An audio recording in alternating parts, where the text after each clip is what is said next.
Hey everyone, welcome back to HatCamBass's Intermediate Guide to Bass Fishing. My name is Jeff. In this episode, we're going to talk about the spawn. So bass are reproducing, they're very active this time of year, very large. It's a very fun time to be fishing. We're going to dive pretty deep into the biological side of the spawn, as well as talk about some tips and strategies that you can use to catch them this time of the year. This episode is being sponsored by Deeper Sonar. Deeper is a leading manufacturer of portable sonar technology, which allows you to find fish, map out bottom structure, and much more, all from your mobile device. In our video about seasonal bass behavior, we learned that as cold waters begin to warm in the spring, bass will move closer to their eventual spawning locations, which are usually shallow, wind-protected coves. Bass will seek out potential spawning locations based on a few critical criteria. First is water temperature.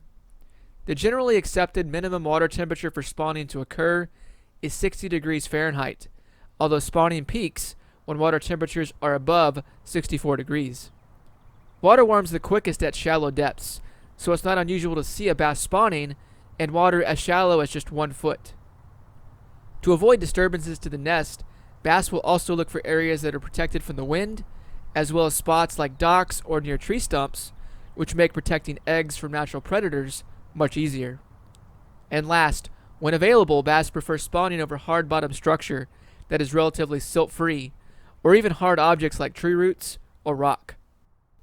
What part of the calendar year spawning begins is determined mostly by climate. In the warmer southern parts of the country, the spawn usually kicks off in March and carries through April, while in northern climates, it might begin later. In areas where there is constant warm weather like parts of Florida, you might see spawning as early as February, although here, spawning is tied just as much to photo period, or the length of days, as it is to temperatures. Now let's talk about the actual spawning process. When water temperatures reach 60 degrees, male bass will seek out a spawning location. In this early stage, they patrol or cruise the area, effectively staking their claim from other nearby males. Male bass use a couple of different movements to build the nest, also commonly referred to as a bed. This usually involves strong, quick use of the tail and pectoral fins to clear out debris and silt. The territorial nature of males means you will never see two beds closer than about 2 meters apart on average. Once the nest is built, males will leave periodically in search of females who are often holding nearby in slightly deeper water. Males and females are paired up after a brief courting period, and when the biological urge to spawn kicks in, the male helps guide the female directly onto the bed, where spawning can begin. Once there, a female bass will become locked to that bed, where they will remain for only a day or two at most. The actual dropping of eggs occurs as the male and female twist and contort side by side above the nest. The male fertilizes the eggs as they drop. This stage of the spawn is extremely rare to see in the wild, as it is often known to occur mostly in low light conditions like dusk and dawn, and is thought to take no more than 30 minutes to complete. Once the eggs have been dropped, the female backs away from the nest, where they can potentially be courted by a different male to drop additional eggs.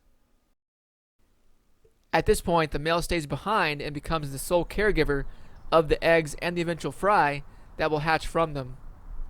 They will hover over the eggs using their pectoral fins to keep them clear of debris and to replenish oxygen levels, a process called fanning. All the while, they continue to fend off predators when needed. Eggs hatch faster in warmer waters, but it usually takes between 2 to 5 days. About a week after hatching, the fry are able to swim freely and will form up into swarms or balls that look like this. The male bass's only job at this point is protecting the fry, and they will do so aggressively until the fry disperse or until hunger gets the better of him, which can be up to 3 to 4 weeks after hatching.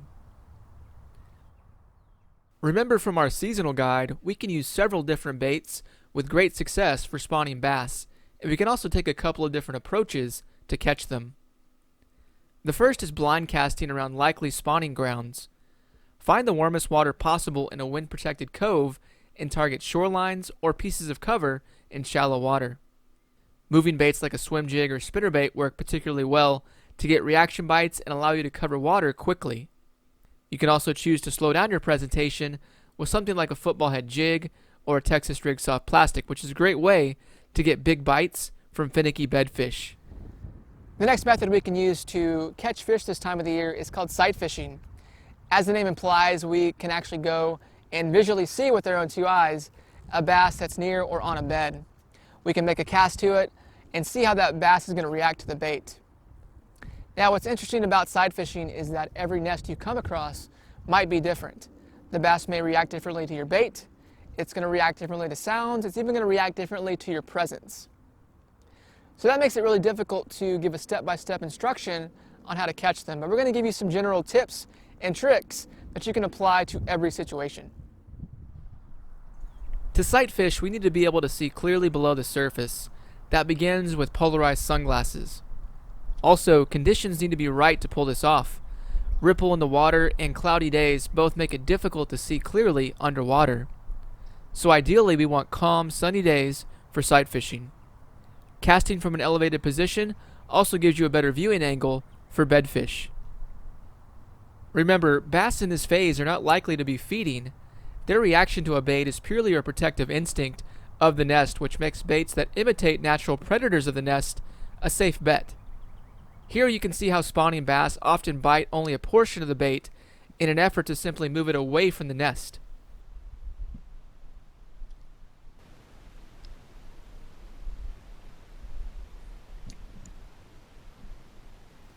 Sinkos, soft plastic jerkbaits like a fluke, lizards, and jigs are just a few good choices. One thing to consider with bait selection is having something that can maneuver easily into and around the bed without causing too much of a disturbance. Weightless presentations can work great because they can be fluttered around the nest, which almost forces a bedfish to react to them. Some bedfish, especially those who are in sort of a reproductive funk, might react better to certain colors or profiles, but most aggressive bass on beds will bite practically anything, so don't hesitate to experiment. Males like this one are so aggressive that even this intrusive camera doesn't seem to faze them at all.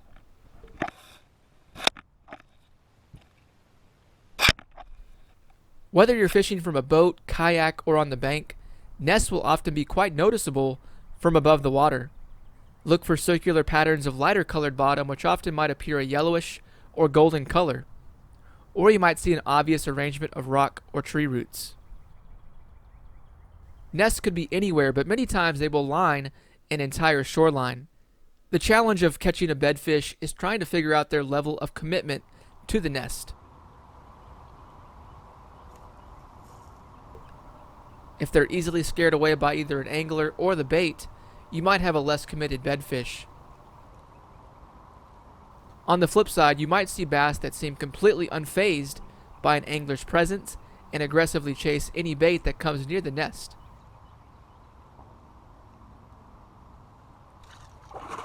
There he is. We often describe these more committed spawning fish as being locked to the bed. The truth is, most will be somewhere in between those two extremes, and it's our job to observe their behavior and make the appropriate adjustments to get a bite. The first thing you should take note of is how the fish reacts to your presence. Then start making repeated casts well beyond the nest and slowly bringing the bait back into the area. It's not uncommon for a bass to swim away when they first see a bait, or even when they first hear or see you approaching the nest. But by experimenting with different retrieve angles, movements, and speeds, we can start to make adjustments that eventually lead to a bite.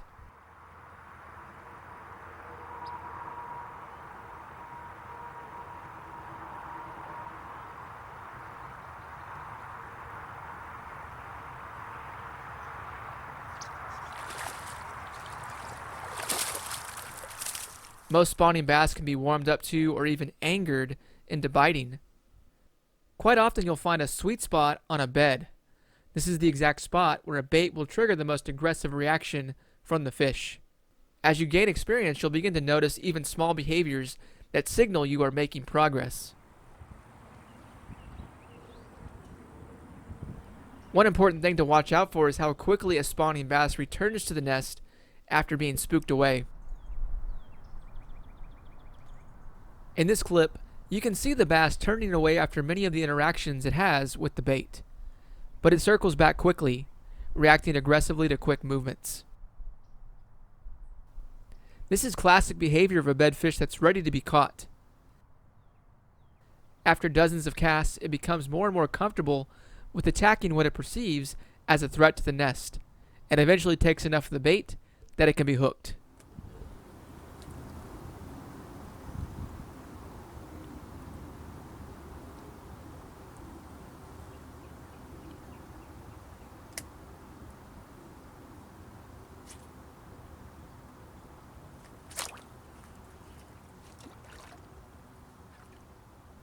Let's end by dispelling a few myths about the spawn.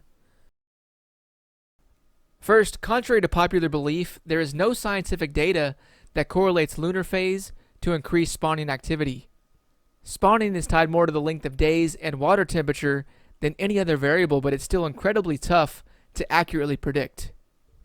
Another myth, angling during the spring has a significantly negative impact on the spawn.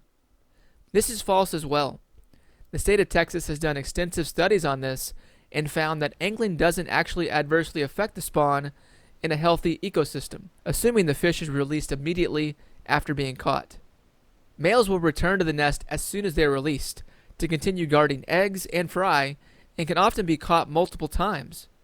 The most dangerous contributor to a failed spawn is actually cold fronts, which can push male bass away from the nest, leaving the nest unprotected from nearby predators. All right, guys, thank you so much for watching. If you'd like to support HatCamBass, be sure to subscribe. Show this video around to people that you know who might be interested in bass fishing. And also special thanks to our sponsor, Deeper Sonar. You can check them out at deepersonar.com. We'll see you next time.